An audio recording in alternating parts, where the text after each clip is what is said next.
महामारी के बीच देश में 5 राज्यों के विधानसभा चुनाव हुए।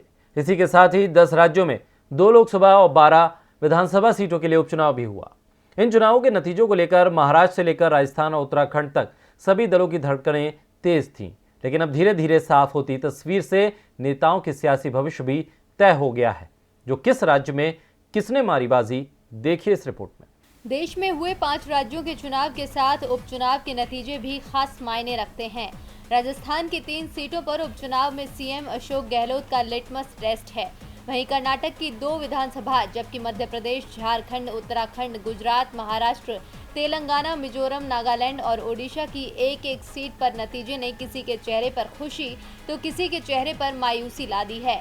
वहीं इसी के साथ कर्नाटक और आंध्र प्रदेश की एक लोकसभा सीट के नतीजे भी अलग कहानी को बयां कर रहे हैं, जहां सत्ताधारी दल और विपक्ष के बीच कांटे का मुकाबला रहा है। सबसे दिलचस्प मुकाबला महाराष्ट्र की पंढरपुर विधानसभा सीट पर है, जहां राष्ट्रीय कांग्रेस पार्टी प्रत्याशी और बीजेपी उम्मीदवार के बीच 1000 से भी कम वोटों का अंतर दिखा।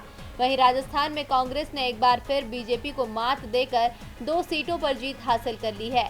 वहीं कर्नाटक में बीजेपी को कांग्रेस और जेडीएस से कड़ी टक्कर मिली है। इससे पहले नागालैंड में नोक्सेन विधानसभा क्षेत्र के लिए उपचुनाव में नेशनलिस्ट डेमोक्रेटिक प्रोग्रेसिव पार्टी के उम्मीदवार को निर्विरोध चुन लिया गया। वहां से किसी अन्य उम्मीदवार ने नामांकन नहीं किया था।